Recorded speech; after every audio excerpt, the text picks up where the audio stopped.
So I'm gonna do a demonstration on our basic major setup. I've already gowned and gloved and draped my mayo stand. So the next thing I'm going to do, because that is again extending our sterile parameters, our sterile zone, put a towel on my mayo stand. And since my table is relatively small, I want to utilize my ring stand to get my basin off. Again, I'm going to find the book. I'm going to open my body sheet as though the book, find my edges, grab those, place it over there. I like to go to the inside seam, protecting my hands at all times, pushing outward. I never grasp the edges. I'm gonna then take my basin, move it over there, and now I can move it closer to my sterile field. Now I'm gonna start moving things around where I want them. My mayo stand is here, so I'm gonna move my drapes further away. I'm gonna place my sharps here. I'm gonna try to move things as minimally as possible. I will come back to organizing my drapes and getting them ready for my surgeon or my surgical assistant after the rest of my table has been set up. I like to put a towel down before introducing my tray. Austin, will you check my tray for me? Well, I'm gonna find my tray. I'm gonna find my chemical indicator.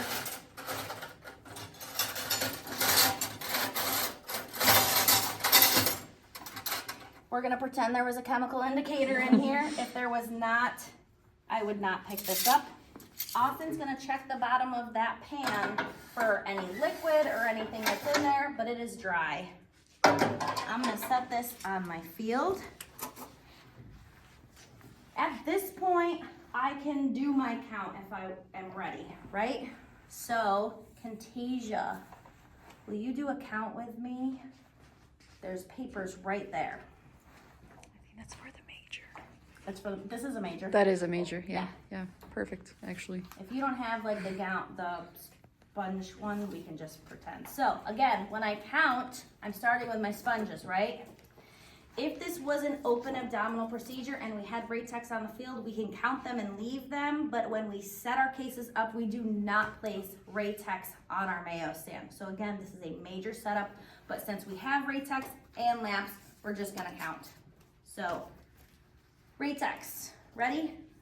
1, 2, 3, 4, 5, 6, 7, 8, 9, 10. I facilitate counting quickly because I find that folded edge of the sponges and I count them as I throw them down. I count them relatively quickly. Laps, again, find that folded section. 1, 2, 3, 4, 5.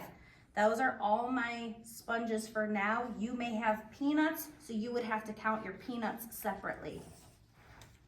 Moving on to my sharps. For suture, I have them all in my hand, right?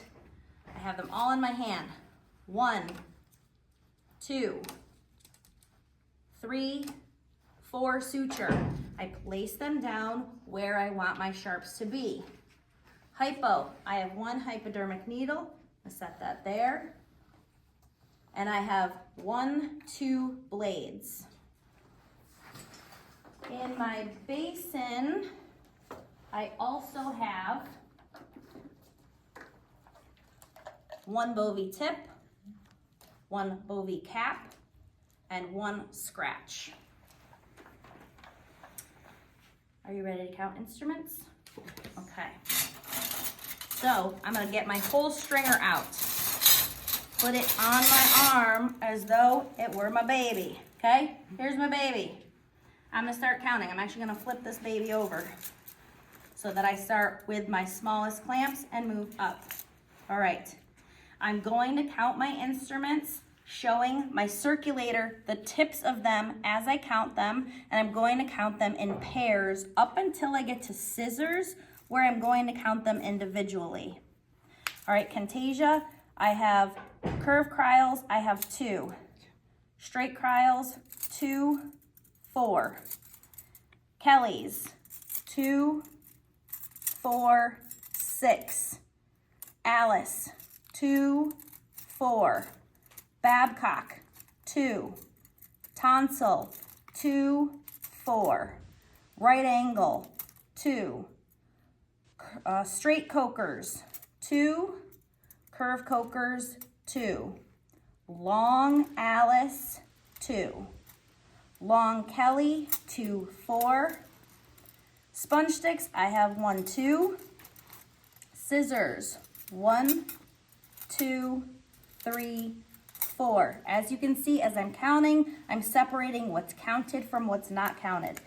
Needle drivers, 2, 4, 6. Then I have 1 perforating towel clip and 2, 4 non-perforating towel clips. I'm either gonna set this somewhere, a clear space on my back table. I can even set it up here on my Mayo stand to simply get it out of the way so I can continue counting what's in my major. I'm gonna count my forceps next. So forceps, 1, 2, 3,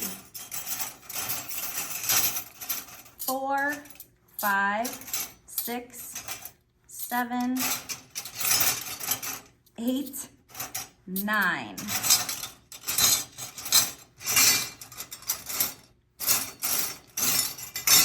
Nine forceps. You don't have to hold all of them either. You can pile them as you're counting them. Knife handles, I have 1, 2, 3. I'm putting them near my sharps zone because I'm gonna load that last. Moving on to retractors, I have 2 rakes. I have 1, 2 blunts. I have 1, 2, 3 malleables or ribbons.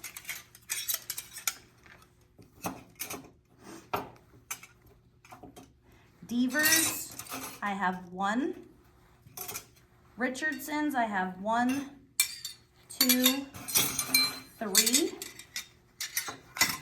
Moving my tray all over.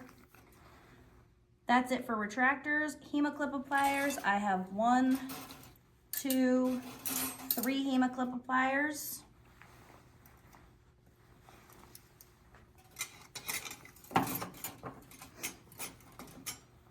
Suction, Yankauer, I have 1, 2.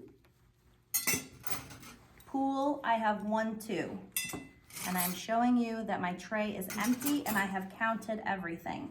I'm now going to take a towel, put it down in my tray, take another towel, make my towel roll.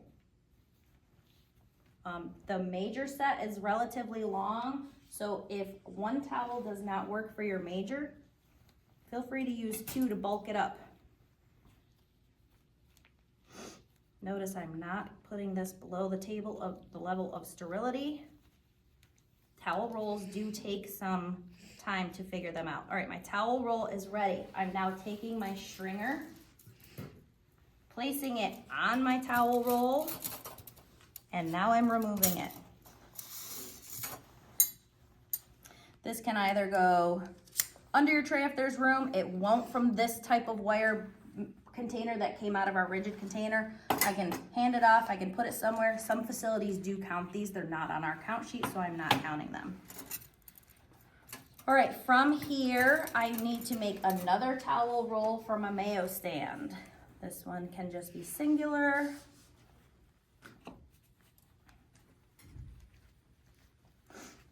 And it's going opposite of where the push pedal is, opposite of where my sharps container will be.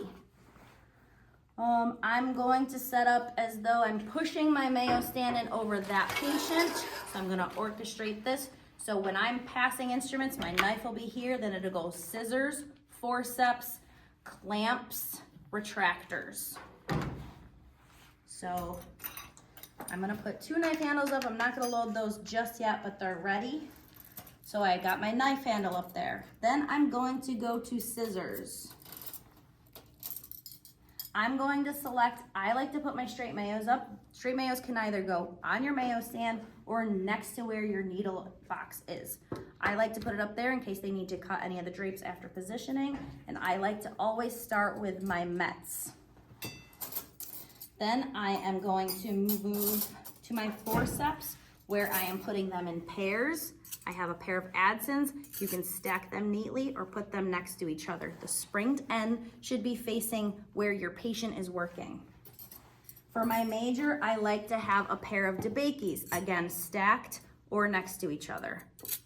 Because our mayo stands are not a standard size, I'm gonna stack them just for room's sake. I'm gonna leave that there. Now I'm moving on to clamps where I am going to put them up in pairs. I'm gonna start with a couple curved hemostats, a couple Kellys clicked at least one time, clicking them and closing them as I move them up on my mayo stand. I'm gonna put a couple tonsils up there. In case we are involved in any fascia, I'm gonna put some cokers up.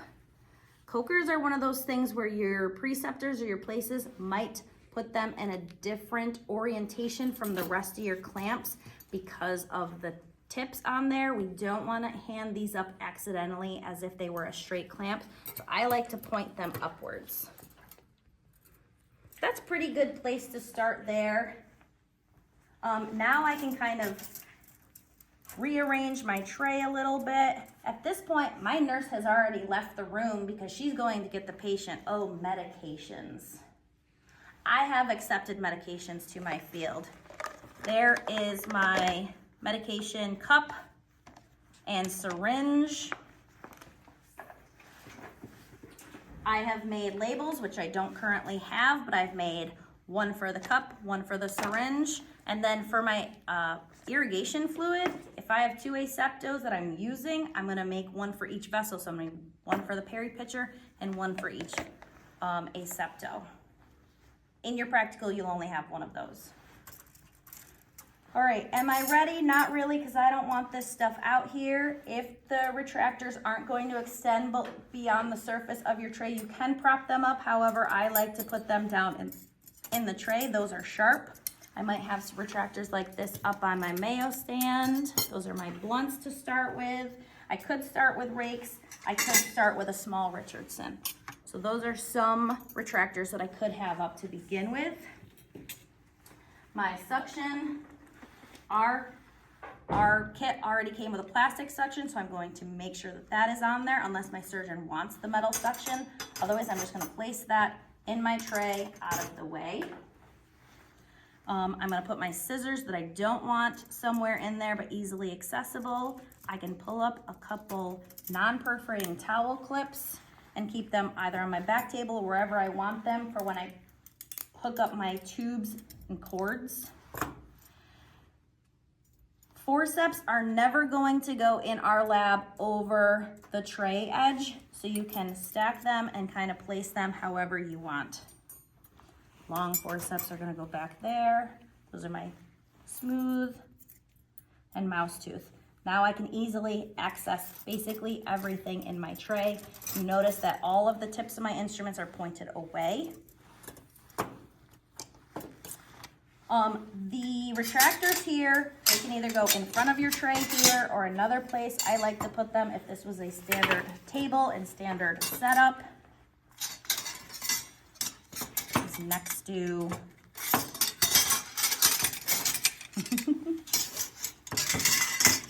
next to my tray. So it just depends on your spacing, and I apologize if those keep falling off. They should not.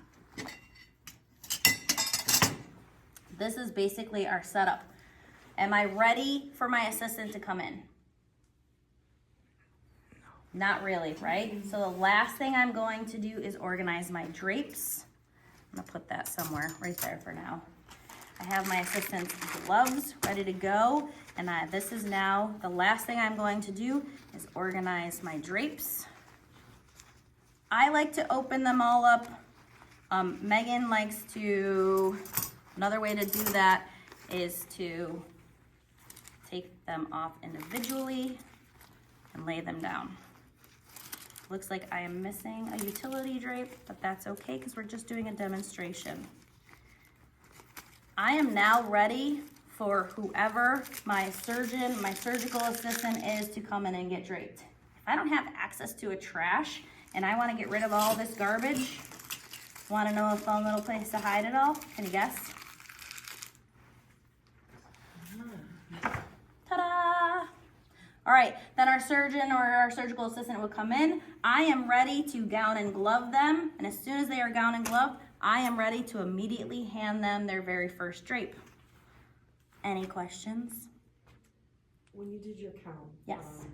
on the 4